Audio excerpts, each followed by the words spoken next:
Klodiana, tani, a kemi sot një përfundim për shkaqjet e zjarrit në pallatin e kompleksit Arlis? Çfarë shkaktoi zjarrin dhe kush janë personat e ndaluar? Sigurisht që nuk ka një definicion sa i përket shkakut zjarrit. Ka dyshimet arsyeshme, thonë prokurorët dhe grupi hetimi, që ka rënë në katin e parë të pallatit 12 katësh në një market aty, dhe më pas, për shkak të materialeve të përdorura për fasadën, ka pas një shpërndarje të menjëhershme dhe shkëmbim të tyre. Janë të arrestuar 4 persona, ndërkohë që shpallur në kërkim pronari i Arlis Ndërtim, që është biznesmeni Armand Lilo, personazh shumë i njohur, ne e dim, me lidhje të forta politik, njëri i cili ka ndërtuar në pjesën më të madhe të Tiranës. Patjetër që janë duke kryer akte ekspertime, sepse për momentin ka të bëjë me 2 shtylla të hetimit, njëra që lidhet me fasadën dhe është përdorur një material jo i certifikuar, disa herë më i lirë se ai që është, nëse mund ta quajmë me gjuhë të thjeshtë, lesh guri që do të ishte i pa depërtueshëm nga zjarri, e para, e dyta ka patur problematika me shtesa të pallatit, sepse leja është marrë ndryshe, ndërkohë që më pas rrugës ka pasur shtesë të lejes, pra ndërtim në mënyrë të paligjshme dhe që është legalizuar në vitin, gjithë procedura e legalizimit është përfunduar në vitin 2022, dhe e treta ka të bëjë edhe me momentin e ndërhyrjes. Po të shikoje me kujdes, unë kam ndjekur gjatë gjithë kohës live, kishte problematika sa i përket zjarrfikses, pavarësisht se autoritetet nuk e pranuan një gjë të tillë. Pra për të zhvendosur shkallën e zjarrfikses ishte shumë e vështirë për shkuar për shkak nga kati 4 në katin e 10 apo në katin e 8. Dhe kjo krijoi problematika. Shqetësimi tjetër i madh ka të bëjë edhe me faktin që një pjesë e mirë e rrugëve për të hyrë tek pallati që ra edhe zjarri në katin e parë dhe është një market aty, ku mendohet që ka nisur nga disa kuti kartoni, por kjo është vetëm një hipotezë paraprake, jo përfundimtare, sepse nuk ka dalë akoma akte ekspertiza përfundimtare.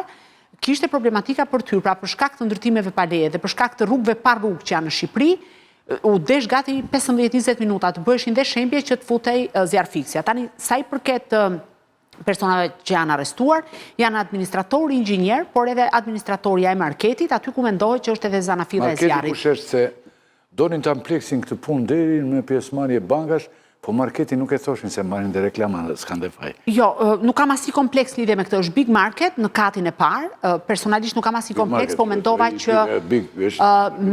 që ka të bëjë me korrektësinë në raport me biznesin. Është tek Big Market dhe është arrestuar administratorja. Për mua arrestimet janë shumë të nxituara, pse e them këtë gjë? Jo, sot kanë thënë që disa fëmijë e kanë shkaktuar. Sot, një lajm e pashë... Atëherë, tentativat për ta delegitimuar dhe për ta banalizuar dhe relativizuar këtë çështje janë shumë të larta. Po ka shumë probleme kjo histori. Së pari ka të bëjë... Rëndësishme kush e shkaktoi më jo. Nuk ka, që në momentin që ne kemi ndërtime të kësaj natyre, në një cilësi skandaloze, se ka një problem, zoti Rakipi, për të marrë në dorëzim kur mbaron një pallat, nuk ka rëndësi është një kat apo 25 kat. Në momentin që merret në dorëzim, gjitha inspektoriata dhe institucionet shtetërore duhet bëjnë disa certifikime.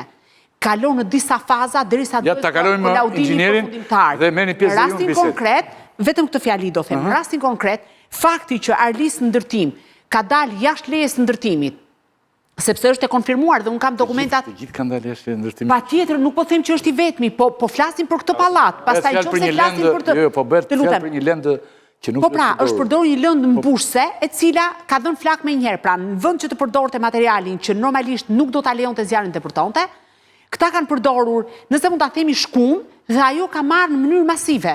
Sepse nëse do të ishte përdorur veshja e fasadës ndryshe dhe materialet do të ishin të certifikuara, patjetër, ajo është e gabuar. Absolutisht. Pallatet në Tiranë. Certifikimi mund të jetë fallë, zot. Kush e pranon certifikimin? Certifikimi mund të jetë fallë. Se kjo që po diskutojmë ne ka një problem shumë të madh. Aty të nuk është shteti, nuk është zyra, nuk është ligji. Po pra pikërisht, ta bëjmë me ndryshim ligjor. Nuk mund të rrinë pallatet në Tiranë, nuk me sahat. Ishte ditën ajo, po të kishte ndodhur ajo tragjedi natën. Do kishte 10 viktima. Ç'është kjo histori tani? Jo, po ishte pallati është ndërtuar në mënyrë skandaloze. Pastaj duhet kemi parasysh se kush është njeriu që ka ndërtuar. Zoti Rakipi, kemi një precedent me kullën Syri Tiranës. Dakor? Janë 7 kate pa leje ndërtimi. Një hetim i hapur dhe i mbyllur më pas. Kush është ky kullë? I njëjti pra për një ndërtues që ka bërë pallatin. Për të njëjtin po flasim apo jo? Dhe aty është lehtësisht. Unë kam qenë aty dhe po them. Njeriu mund bëj çfarë dojë aty kur ndërton pa leje. Po pra po, dhe ndërkohë ka një gjë ku janë institucionet, se nëse ne pranojmë që këtu nuk pas ka kontroll certifikat, ka nevojë për ndryshime ligjore, të fillojnë nga ndryshimet ligjore. le të fillojnë nga ndryshimet ligjore, ne s'mund ta pranojmë këtë si normalitet. Këtu vetëm pallate ngrihen. Qofse ne pranojmë që të merret ai polisteroli, çfarë dreqin është termi që përdoret, inxhinierik, atëherë ku janë inxhinierët në këtë vend? Pallati nuk ishte minimalisht fikset e zjarrit. Aty ishte një katrahur, domethënë. Po tani shteti është përgjegjës po pra. Patjetër pra, për shtetin po flasim. Ja pse. Se shteti ka lënë një ky është një pallat. Nesër larg qoftë, mund të digjen njëkohësisht se goja nuk është gjë në këtë rast. Mund të digjen një minutë. Mund të digjet gjëja tjetër. Shiko, këtu nuk ka asnjë rregull dhe asnjë gjë dhe shteti nuk kontrollon. Këto po diskuton. As rregullat elementare kundër zjarrit nuk ekzistojnë nëpër pallate. Po të shikosh. Nuk ekzistojnë fare. Fare me fare. Se ne të gjithë banojnë për pallate. Po shumë mirë, këto po themi, shteti ku është? Se mos funksionimi shtetëror ka sjell këtë pasojë. Pallatet nuk kanë asnjë mbrojtje më zonja. Po pra, po këto po themi të gjithë. Deri te certifikimi i fasadave. Teorikisht dalë edhe unë e marr librin. Por ky shtet dhe ky njeri që merret tani, që ditë merret me ndërtimin, me të gjitha këto, ditë merret bukur, nuk mund t'i rregulloj këto rregullat e fasadës si të më bën këto. Kështu që kjo është gjëja më e thjeshtë që mund të bëhet dhe të rregullojë. Nuk bëhet fjalë vetëm çështje monetare, ata banorë kanë humbur gjithë mundin e jetës. Takova sot njërin nga banorët, janë çift i ri me një fëmijë të vogël që banonin aty. Dhe di çfarë më thanë për të gjithave që mund të shpërblehen e tjerë me radhë dhe mund të rindërtohet, problemi është ne na kanë ikur gjithë kujtimet e jetës. Domethënë është e tmerrshme ajo çfarë ka ndodhur dhe është e gjitha përgjegjësi institucionale. Çdo gjë. Që nga fotot e fëmijës, fotot të martesës, kujtimet e tyre, dokumentacionit e aparatë. Pra gjithë jeta e tyre është shkatruar për shkak të babëzisë së një biznesmeni që ka përdorur materiale surrogato dhe nga ana tjetër pa aftësisë institucionale për ta lejuar këtë gjë. Problemi është që nuk është vetëm ai pallat. Janë me 10 në Tiranë, të cilët janë përdorur materiale të tilla. Dhe ne çfarë do bëj prokuroria? Se zoti Meqe thotë nuk ka ekspert. Kur do ta ekspertoj këtë pjesën e të nxjerrë? Po prandaj duhet reagoj. Po ekspert për ta përdorur që kompania mund të bëjë, kompania mund të jetë, ajo që ndërton mund të jetë vrastare. Shteti duhet ta kontrollojë atë. Patjetër. Shteti. Nuk mund të dalë shteti tani thotë ti do ta ndërtosh këtë dhe rindërtosh këtë dhe mbaroj puna. Nuk është kështu. Ai është një duhet të nxjerrët çfarë ka ndodhur konkretisht një herë. Dhe e dyta sa gjerësisht është përdorur kjo në Tiranë. Çfarë pritet tani? Po nesër 4 të arrestuarit pritet të dalin për mas sigurie, po unë ndaj thash që është një arrestim i nxituar. Jo se aty nuk ka përgjegjësi. Po ndoshta për të zbutur. Po pra, edhe kjo teoria që zjarrin e kanë vënë fëmijët e tjerë me radhë. Ore, ne s'mund të marrim dhe të gjykojmë një fëmijë që mund të ketë hedhur, nuk e di, një shkrepse. Nuk mund t'ja lëmë ne fatin e qytetarëve në dorë të rastësisë. Do thotë duhet ketë masa institucionale për këtë çështje, por ka nevojë për një hetim të thelluar dhe të ketë një kontroll nga të gjitha inspektoriatet. Zoti Rakipi, pjesa më e madhe e pallateve në Tiranë janë pallate të cilat kanë dalë jashtë lejes të ndërtimit dhe janë legalizuar më pas, do duhet ketë një hetim masiv në lidhje me këtë gjë. Kush janë këto pallate, sa e dëmton kjo fasadën, strukturën, materialin e përdorur e tjera me radhë.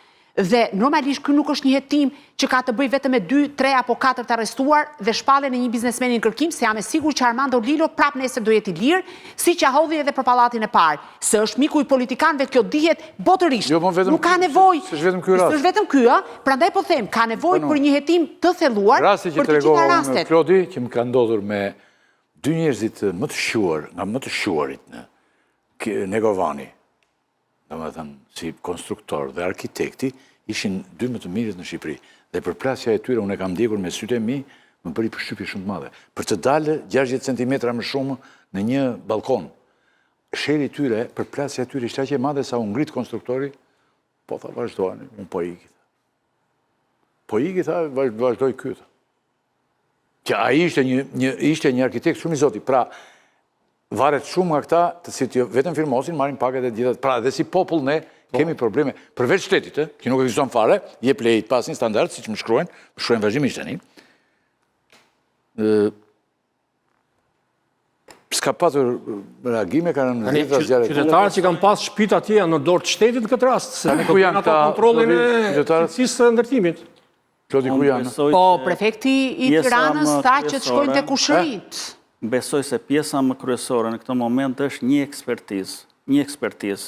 Pse u dogjë në këtë formë? Për të dalë te përfundimi që u dojë për këtë shkak. Pastaj shkohet te pjesa tjetër, që ore sa pallate kemi në Tiranë apo në gjithë Shqipërinë me të njëjtën lloj ndërtimi.